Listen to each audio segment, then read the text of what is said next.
Jim Jordan stared at the fresh deer tracks in the snow. 3, maybe 4 deer had recently shuffled by, he figured. But one set of hoof marks caught his eye. The snow-molded hoofs were huge, the toes splayed outward like the legs of an overloaded chair. Jordan cradled a .25-20 caliber Winchester in his arms and took a deep breath of cold morning air. He had never seen such massive hoofs, and he knew he had to follow the tracks. That decision launched him on a bizarre deer hunt that lasted 64 years. The tracks Jim Jordan followed on a November morning in 1914 were made by the world record whitetail buck. But for more than 6 decades, strange twists of fate kept Jordan from being recognized as the man who shot the great buck. Several years ago, I wrote a column for the Minneapolis Tribune pointing out the mystery of the world record antlers. Later, I got a call from a reader who said that the hunter might be an elderly man who lived near the St. Croix River, which flows between Minnesota and Wisconsin. I looked the man up. His name was Jim Jordan.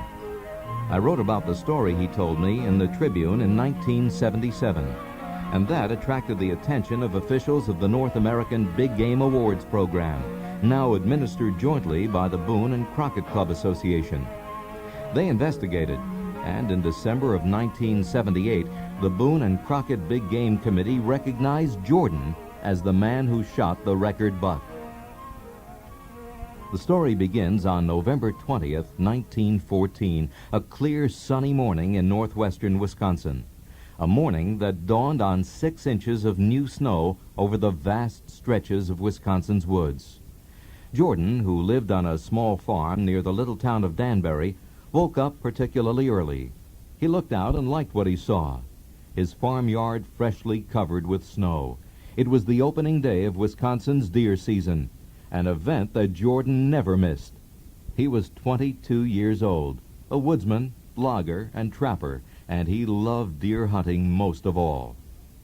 Jordan hopped out of bed, dressed quickly, and hustled out to the barn to harness his horse to a buggy. He wanted to be ready when his hunting partner, Aegis Davis, rode up.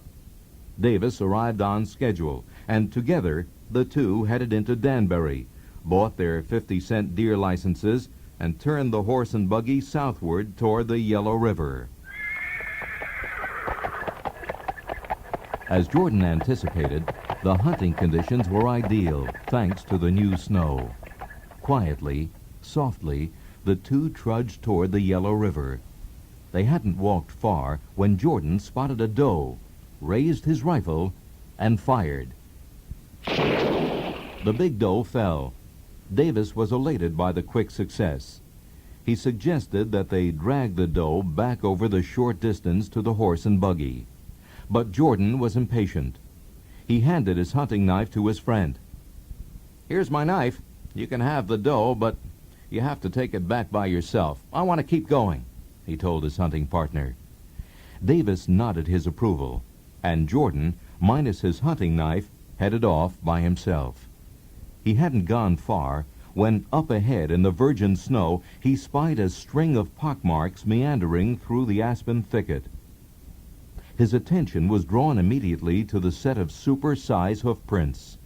He checked his Winchester lever-action rifle one more time. It was loaded, but the magazine wasn't full. The fresh deer tracks wandered southward for a few hundred yards and then turned back north toward Danbury and closer to the Sioux Line Railroad tracks that roughly paralleled the course of the Yellow River. Suddenly, Jordan heard the familiar whistle of an oncoming Sioux Line freight train. He paused near an open swath in the aspen. A quick glance at the trail told him the deer had not crossed the tracks. The fresh sign ambled along the grassy strip between the tracks and the timber's edge. He had a good, clear view north and south on his side of the railroad bed. Still, he couldn't spot the deer that had made the tracks that he had been dogging.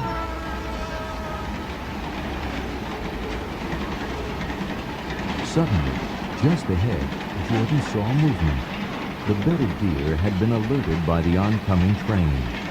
There were 3 deer or 4. Jordan wasn't sure. His eyes were already glued to the 3rd one that appeared above the snow-laden clumps of grass less than 100 yards away. It was a huge buck. Jordan didn't hesitate. He quickly shouldered his .25 caliber Winchester and steadied the iron sights on the big buck's neck. The deer remained motionless, listening for the train and unaware of Jordan's presence. The buck was poised, head high, his enormous head ornament shining in the sunlight of the cloud-free morning. Jordan squeezed the trigger. The rifle bucked, but Jordan's eyes never left the huge deer. The does bounded for the jungle of aspen. The buck went in the opposite direction. Jordan fired again. Then again. Once more, and that was the last cartridge in the rifle. The speeding buck disappeared. Jordan was quite sure he had hit the buck once, if not twice. What's more, tracking conditions were still ideal. He figured he'd catch up with that buck again sooner or later. Sooner, probably, if the animal was seriously wounded. He quickly picked up the buck's trail. Anxiously, he followed the buck's bounding footprints, looking for blood. Then he remembered his empty rifle. He paused and dug frantically in his coat pockets for more ammunition. He had, he discovered, only 1 more cartridge. His last shot would have to be fired at close range. Jordan continued to follow the buck's trail. He found blood, not much, but some. He trudged on. The whitetail headed for the river where it turned west. Jordan was not far behind. He now saw the buck most of the time as it stumbled toward the river. At the river's edge, the buck stopped, his massive head and neck arched low above the ground. Jordan continued to close the distance between them. Suddenly, the buck plunged into the shallow river, struggled against the current, and stepped out on the far bank. By that time, Jordan had also reached the river's edge. Again alerted, the mighty whitetail raised his head and looked back. "He looked right at me," Jordan told me years later. "I aimed at the backbone this time because he was such a big deer. I didn't think my rifle could bring him down if I didn't hit him there." Indeed, Jordan's Model 1892 Winchester firing the Pipsqueak 25-20 cartridge was really inadequate for deer hunting. Jordan fired his last shot. The huge whitetail collapsed. Jordan rushed across the shallow river, oblivious to the icy water that poured into his hunting boots. The buck hadn't moved. For the first time, Jordan could take a close look at the marvelous whitetail. Never had he seen such a set of antlers. He reached for his hunting knife. Then he remembered. He had loaned it to Aegis Davis. No problem, Jordan thought. If his calculations were correct, he wasn't much more than a quarter-mile from his farm. He'd walk back to find Davis and get his knife. Davis had already returned to the farm with a horse and buggy and the doe. Jordan told of his hunting luck. Then he and Davis hurried back toward the river where the big buck had fallen. But when they arrived, there was no buck in sight. "The buck must have flopped one more time and slid into the river," Jordan explained. "I went down to the bend of the river, and there he was, hung up on a big rock. I waded out in water waist deep to get to him. Later, it took a whole bunch of us to pull him home. I can't remember if he weighed just a little over 400 or just under 400 pounds. The news of Jordan's mammoth whitetail spread quickly. Neighbors and townfolk rode out to take a look. One of them was George Van Castle, who lived in Webster, about 10 miles south of Danbury. He worked on the Sioux Line Railroad, but he also did taxidermy work in his spare time. He greatly admired Jordan's trophy and offered to mount the head for $5. Jordan accepted. He had seen plenty of big bucks, but none as big as his. Van Castle picked up the unskinned head and caught the Sioux Line south to his home in Webster. Jordan didn't know it then, but he would not see his prized whitetail trophy again for more than 50 years. Shortly after Van Castle agreed to mount the head, his wife became sick and died. Troubled by the loss of his wife, Van Cassel decided to move to Hinckley, Minnesota. But he never told Jordan, who waited for months but heard no word about his mounted trophy. Finally, he made a trip to Webster, where he learned that Van Cassel had gone to Hinckley, and so had his mounted whitetail. Jordan considered making the trip from Danbury to Hinckley to reclaim his deer, but such a trek was not easy. Although the towns were only 25 miles apart, they were separated by a long bridgeless stretch of the St. Croix River. Time passed. Eventually, a new bridge across the St. Croix connected Danbury and Hinckley, but by that time, Van Cassel had married again and moved to Florida.